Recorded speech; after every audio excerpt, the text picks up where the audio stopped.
Hello fellow travellers and welcome to my review of Holland America Line's MS Koningsdam.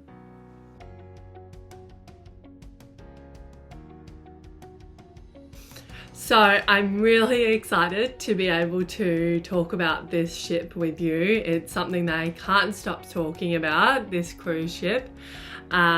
We went on it in 2016, my parents and I, and we spent 19 days on the ship, which is also my longest cruise that I have ever been on.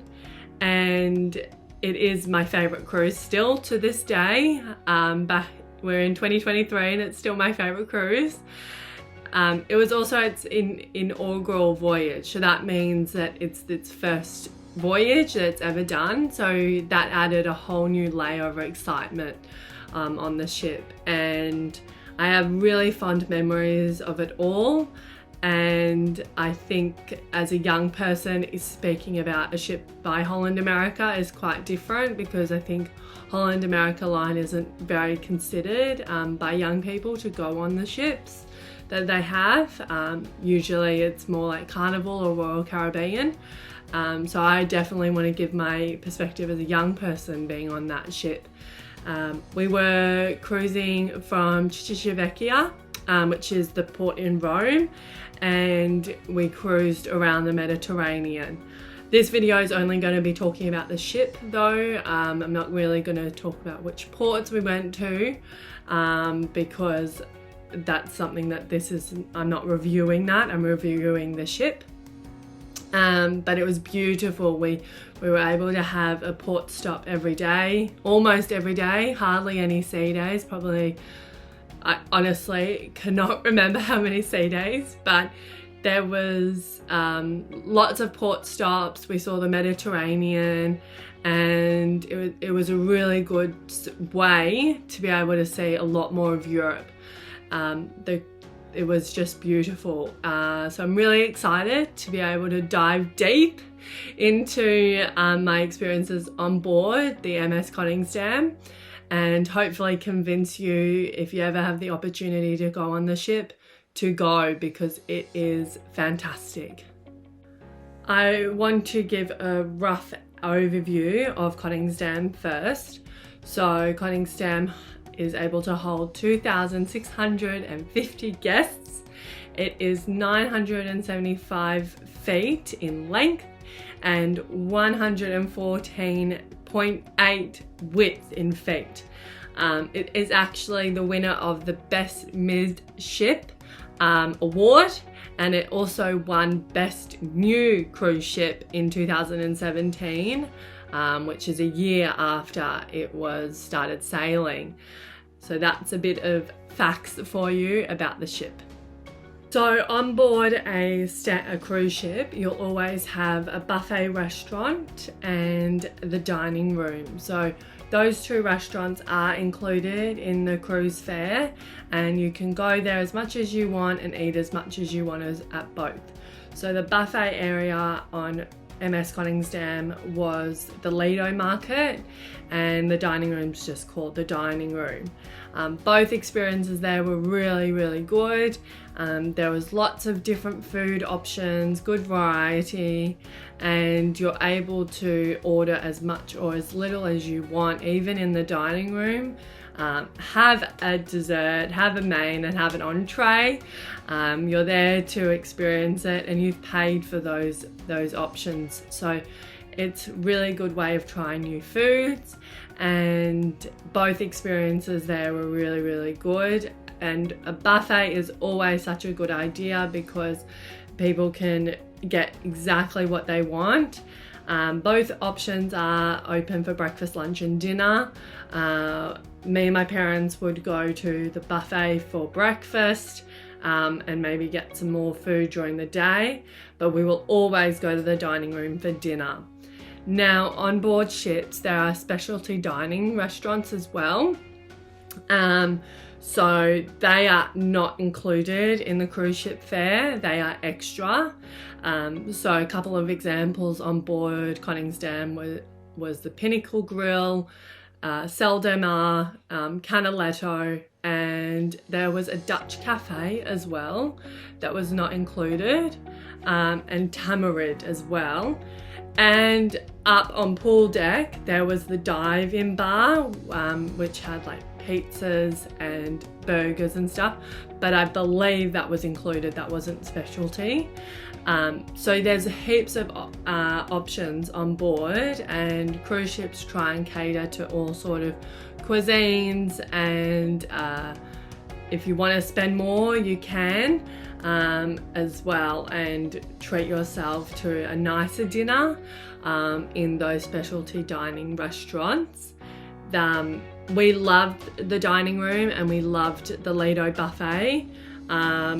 We experienced some really yummy foods, and there was a chance to even order more in the dining room as well, because that's what cruise ship life is about. It's about trying new foods and making the most of what you've paid for, and experiencing both of that in the Lido and the dining room. So that is food. We shall move on to the next category. So the next category on my list is to talk about the entertainment. Now, Koningsdam has a music theme running throughout the whole ship. So there is this music walk that is on one of the decks, and it is fantastic. There's all these different entertainment venues coming off that walk, which is really cool. So there's examples of Billboard on board, the BB King's Blues Club, Lincoln Center Stage, and of course the World Stage as well. So Billboard on board would have 2 piano players facing each other and a bar around, and they would just play like top hits on the Billboard charts, and there'd be like different like genres every night. So there'd be country, there'd be the general Billboard on board, like Billboard in general. So that was really cool to be able to go there and just listen to some music. They were fabulous entertainers.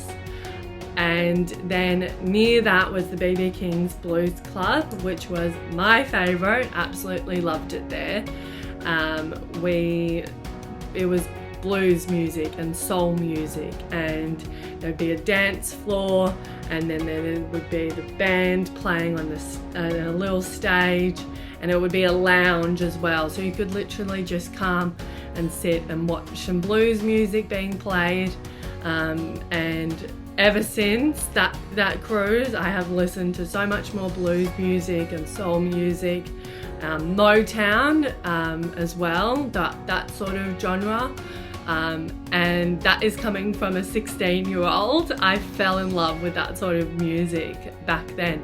Then Lincoln Center Stage was more of like instrumental. I remember there was a violin player and a cello player that would play there. That was also very popular on the ship. So it was either 3 of them. You could go and get some entertainment before going into the world stage. So every cruise ship should have a stage theatre where there's like Broadway inspired musicals, there's comedians that perform there, there's impersonators that perform there, so they're big like headliner acts, I would call them. And you can always see like what's going on in those like daily programs that you'd get every night. So it was amazing. You walk through this music walk and there'd be all this music happening. I loved it because I'm a huge music lover, huge theatre lover as well, and I just loved being able to do different sort of genres every single night, and they were fantastic. And we actually made some friends with the BB King's Blues performers, and we had chats with them and got to know them, and all the performers as well we were able to get to know quite well. We're not sure if that's because it was an inaugural cruise that everyone was just so excited and we just chatted to so many people, but we made some friends with the performers, and that added to the experience of it all. It made it more personal, and we were just excited to go see them every single night.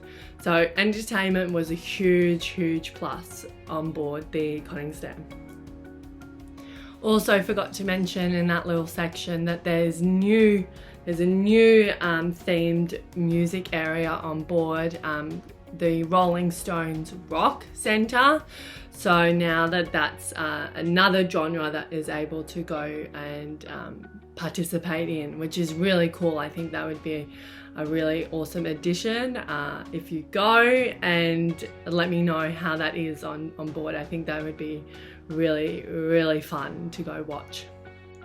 So as I mentioned before, we made friends with some of the performers, especially in the BB King's Lounge. So I want to talk about the crew service on board the cruise. I think it was fabulous. The experience in the dining room is always really nice, especially if you're lucky enough to get the same servers every night. You really build a connection and a rapport with them, and it's actually quite sad leaving them at the end of the ship, at the end of the cruise ship time. Yeah, we thought the crew service was really good. We had amazing stewards that would look after our stateroom. We stayed in a mini suite, I guess. I will check that in a minute. And yeah, so the stewards were really good. The servers in the buffet area and the dining room were always really attentive, and same with the performers, and we actually had lots of really good chats with people on board. We met the ship's wife as well, the ship's captain, the captain of the ship's wife, and chatted with her for a bit. I just love with cruises that you can make so many different conversations with people and get to know who's on board. Yeah, everyone from the stewards to the servers to the performers, everyone was really friendly and provided really good service. So how I like to spend my days is by the pool. So I want to talk about what around the deck is like and my experiences with the pools and the spas. So I like to lie by the pool, get in the pool, go in the spas. That's genuinely how I'm spending my day. And around the deck was really good. There's a pool out the back, and there's a midship pool, and a few hot tubs around as well. And what I really like about Koningsdam is that they have their midship pool has a retractable roof, so they could close it if it was not the best of weather, and then they can open it if it's really nice weather. I really like how ships have that option, because it's a bit upsetting if you can't use the pool due to the weather. So if it is a retractable roof, you can still use the pool. They also had the dive-in bar, which is for burgers and chips, up near the pool area, and a New York pizza area as well. So that was really good, just in case you don't want to go into the buffet area and get dressed and stuff. You can go to either of those options. And I also think the bars as well, so you can get all sorts of drinks up at the bar. You can either do that through a drinks package, or you can just pay as you go. I'm not too sure what we did on board the Koningsdam, but it's okay to do both. It depends on how much you're gonna drink, what sort of things you're going to be drinking, but they have all the standards and all the things that you would want up on the pool deck bars and inside like the atrium sort of area, which an atrium is like the middle of the ship, and it has like, you're able to see like 4 decks at least. It's like the central meeting spot, and there's lots of bars around there, so you can get whatever you want on board there. And the pools are really good, nice to have a lot of options, and I just love that lifestyle is fabulous. So you might be thinking, wow, this ship sounds amazing, and it was brilliant, and we were very, very lucky to go on board that ship, especially as its first voyage. Now, were there any flaws? Yes, of course there was. There was issues with like where the cabins are. There was a few issues that I can remember about noise, and I can remember stuff about the water as well. Like there was issues with plumbing and things like that. And I remember sometimes the spas might have been closed as well, which can be a bit frustrating. But there definitely was flaws. It's funny how our brains work, because I do not remember any of that because I was having such a good time.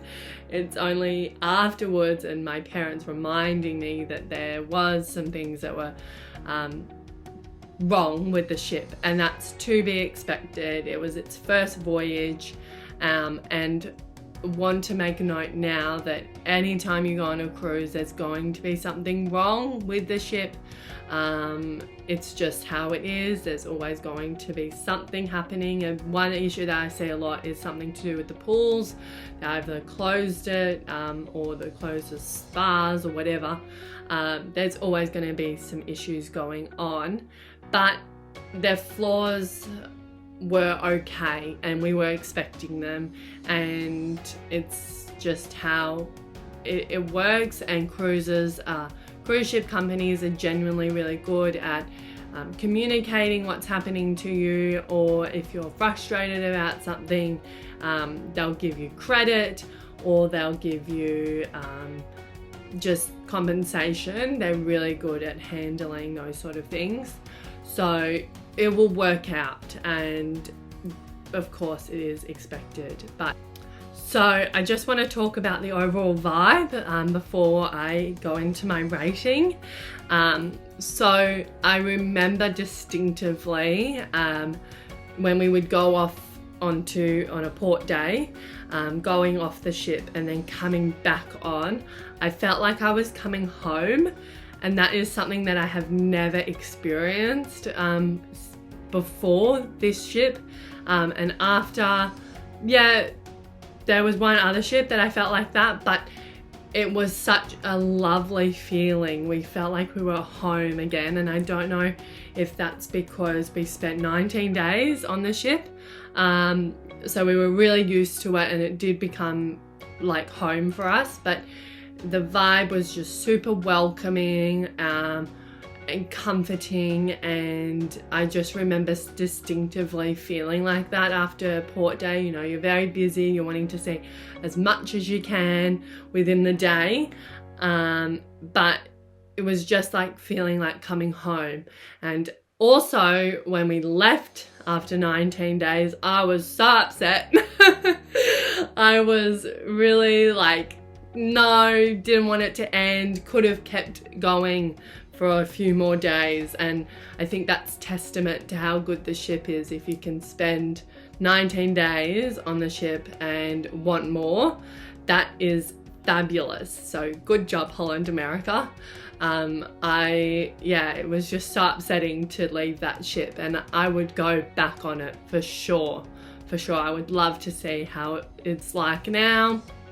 And since I'm a bit older, I'd have a different experience with it altogether. So the vibe was fantastic. And my rating out of 10 would probably be an 8.5. You're probably like, whoa, she didn't give it 10 out of 10. I would, but it got to be realistic, and I got to understand that I might not remember everything, and an 8.5 just signifies that there were some flaws, but it was still a fantastic experience, and there was way more pros than there was cons. Maybe you would give it a 9 out of 10 just to be nice. So I believe that it was the best ship, and I hope that you are convinced by my passion about cruises, especially the Koningsdam. And yeah, 8.5 to 9 out of 10 I would rate the ship. So that is all. That is my first review of a cruise ship, and I really hope to be doing more of them. I already have 2 more cruise ships that I really want to review, and always lots of other video ideas that I have. I really hope that you learned something about either cruising or about Koningsdam or about Holland, America. Whatever, I hope you did learn something. I hope it might have convinced you to book that cruise with them. And as always, thank you so much for watching, and I really look forward to seeing you next week for another travel video. And as always, if you can like and subscribe to my channel, it would really mean a lot to me. I have big dreams, and I want to build a beautiful community here. So please do that, and I will catch you in another video.